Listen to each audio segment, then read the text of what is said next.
Pocong nyasar ke rumah sendiri. Kok malah diteriakin istrinya? Bayangin, kalau kalian jadi hantu tapi malah nyasar ke rumah sendiri. Udah niat mau nakut-nakutin orang, malah diteriakin istri sendiri sampai satu kampung bangun. Halo guys, selamat datang di Horor Ngakak, tempat di mana horor dan komedi jadi satu. Kalian siap buat cerita kocak kali ini?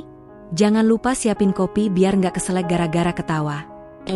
Sebelum kita mulai, jangan lupa like, komen, dan subscribe.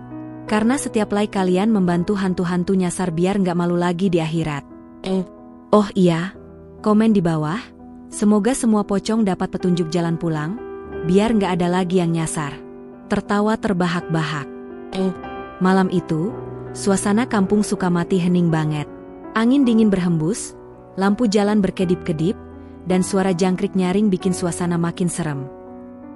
Tapi di satu sudut, ada satu sosok yang kelihatan kebingungan. Pocong. Iya, pocong.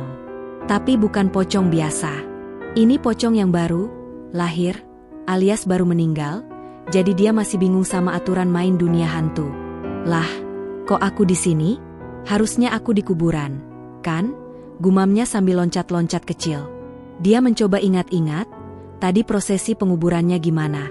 Tapi kepalanya malah pusing. Duh, gue harus pulang nih. Tunggu. Pulang kemana ya? Tanpa sadar, dia malah loncat ke arah rumahnya sendiri. Rumah yang dulu dia tinggali sama istrinya, Bu Siti, dan anaknya, Tono. Begitu sampai di depan pintu, dia ketuk-ketuk. Tok, tok, tok. Dari dalam, terdengar suara Bu Siti, siapa malam-malam gini? Jangan ganggu, ya. Pocong ini panik.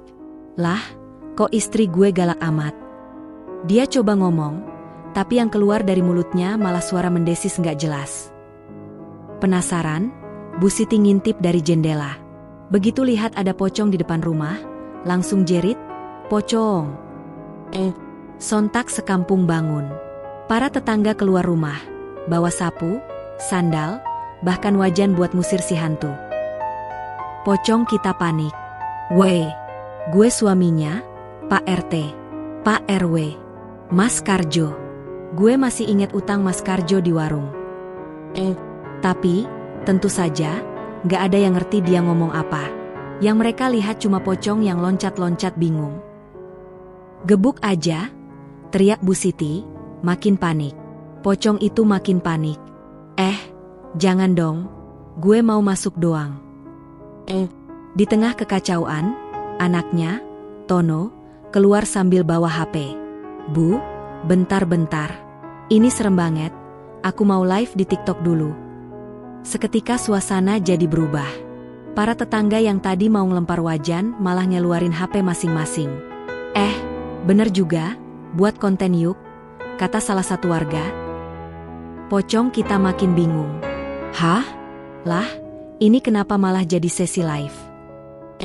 Saat itulah, datanglah Mbah Surip, dukun kampung yang terkenal bisa ngobrol sama makhluk halus.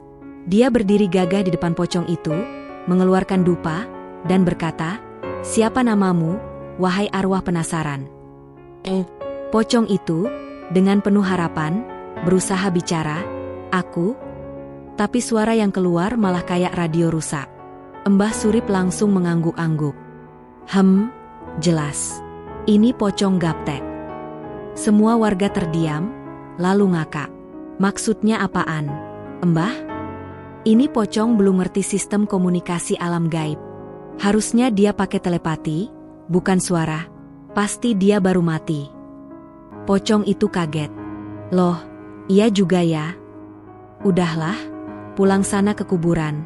Jangan bikin konten horor di rumah sendiri, bentak Mbah Surip sambil menepuk bahu pocong itu. Seketika, pocong itu merasa tercerahkan. Oh, jadi aku nyasar ya. Akhirnya, dengan berat hati, dia meloncat pergi ke arah kuburan. Tapi sebelum pergi, dia sempat nengok ke arah warga dan berpikir, bener juga, ya. Kalau masih hidup, utang Mas Karjo harusnya gue tagih dulu. Para warga masih terdiam, sampai akhirnya Bu Siti nyeletuk. Loh, Bentar, kalau itu beneran suamiku, kok tadi dia beneran inget utangnya Mas Karjo? Semua warga langsung teriak, "Hua a a a a," dan bubar lari, sementara pocong itu ketawa geli di kejauhan. Hahaha. Jadi gitu, guys, kalau pocong gaptek nyasar ke rumah sendiri. Gimana menurut kalian? Ada yang pernah ngalamin hal serem tapi malah jadi absurd kayak gini? Komen di bawah ya. Jangan lupa like, komen, dan subscribe. Dan ingat, kalau ketemu pocong di jalan, pastiin dulu itu beneran hantu atau cuma orang lupa bayar utang.